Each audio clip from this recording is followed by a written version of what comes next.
À la maison avec les enfants, comment les motiver? Alors la motivation, c'est ce qui nous pousse à agir. Il y a deux manières d'être motivé. La première, c'est que je vais agir, je vais faire mes activités pour avoir une récompense, pour faire plaisir, ou encore parce que j'ai peur d'une sanction. C'est vrai chez les enfants, mais c'est vrai aussi chez nous les adultes. Nos motivations, elles peuvent être liées à la promesse d'une prime, à une augmentation de salaire ou encore d'une valorisation sociale. On va chercher à être le meilleur vendeur ou le premier de la classe. Notre investissement, notre motivation, elle peut être également liée à la peur de perdre un avantage ou une sanction. Dans ce premier cas, c'est le résultat de l'activité qui m'intéresse et non l'activité en elle-même. C'est l'histoire de l'âne qui va avancer soit pour manger la carotte, soit par peur du bâton. Dans le deuxième cas, c'est l'activité en elle-même qui me motive. C'est-à-dire que je vais la faire avec plaisir, je vais agir avec plaisir. C'est ce qui se passe quand nous sommes pleinement absorbés par une activité et que nous ne voyons pas le temps passer. C'est l'activité qui est la récompense. C'est le cas aussi des enfants qui vont être totalement absorbés par leur jeu, qui vont jouer pleinement, mais aussi c'est notre cas quand nous pratiquons quelque chose que nous aimons ou quelque chose qui correspond à nos valeurs. Dans ces activités, il y a à la fois du plaisir et du sens. Si le personnel soignant tient le coup en ce moment, c'est certainement parce que ce qu'il fait correspond à ses valeurs, à ses moteurs et que ça a du sens. Alors qu'est-ce qu'on va faire pour maintenir et pour cultiver la motivation en cette période de confinement pendant laquelle certaines activités sont limitées et d'autres sont fortement conseillées? Alors parfois l'inquiétude et le stress, ça va baisser notre motivation et nous faire un peu forcer sur les enfants et rendre les relations à la maison un peu tendues. Alors, on se sent inquiet pour leurs apprentissages, parfois on a peur qu'ils prennent du retard. L'important, c'est de faire les choses avec plaisir. Les enfants, comme nous d'ailleurs, vont apprendre beaucoup plus facilement quand ils se sentent en confiance et dans la joie.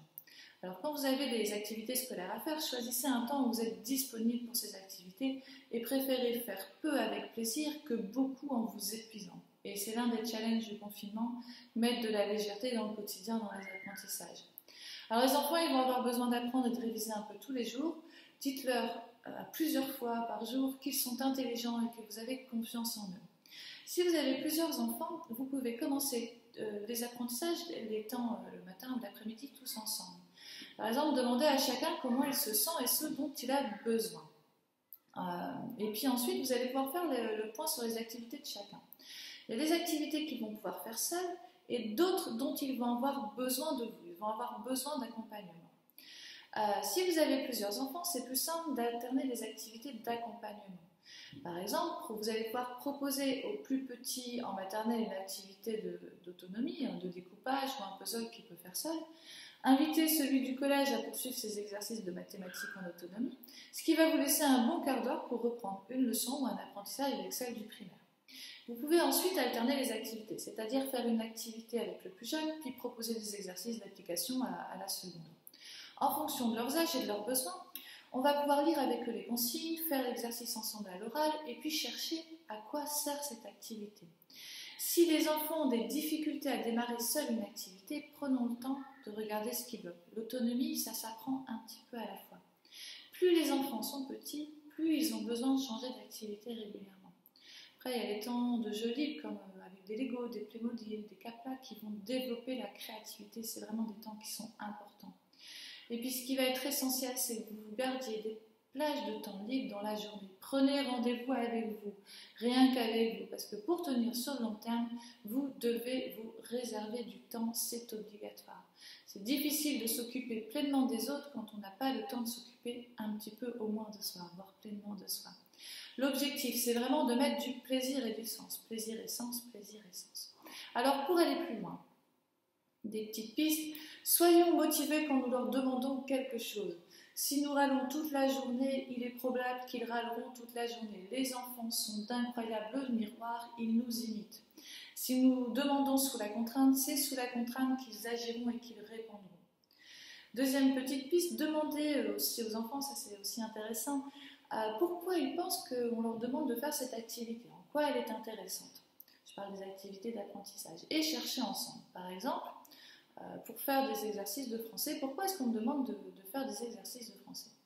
Eh bien, la langue, c'est l'outil qu'on va utiliser le plus. Et puis, parler une langue, bien parler une langue, c'est vraiment un trésor. Mieux je parle, mieux j'écris, plus j'ai de vocabulaire, et bien plus je serai libre d'exprimer mes idées, de comprendre et de choisir ma vie. Tout ce que l'on apprend a du sens et va nous servir. Tous les apprentissages que nous faisons, on peut les relier à la réalité et ça c'est un beau challenge aussi à faire avec les enfants. Chercher à quoi ça sert. Et puis une autre petite piste que vous pouvez faire aussi en famille, c'est chercher ce que chacun aime, donc adultes et enfants, chercher ce que chacun aime et quelles sont les activités qui font plaisir, pourquoi elles sont importantes. Et vous verrez que peu d'enfants savent ce qu'ils aiment et que ces questions-là, elles vont bien les aider à mieux se connaître et à mieux choisir. Alors par exemple, est-ce que vous aimez créer, inventer, chercher, construire, jouer seul, jouer avec les autres, lire, danser, dessiner, être en mouvement, faire du sport, avoir des challenges, organiser, faire de la musique, écouter de la musique, rêver, découvrir, partager, passer du temps dans la nature. Voilà, cette activité-là, chercher ce qui nous motive, ce qui est important pour nous, c'est vraiment une activité qui est importante et intéressée pour se relier à ses moteurs et aller vers soi. Voilà ces petites pistes de la journée. Je vous invite, je vous souhaite une belle journée, de prendre bien soin de vous et puis de mettre de la joie, du sens et de la légèreté dans ce que nous vivons au quotidien. À très bientôt.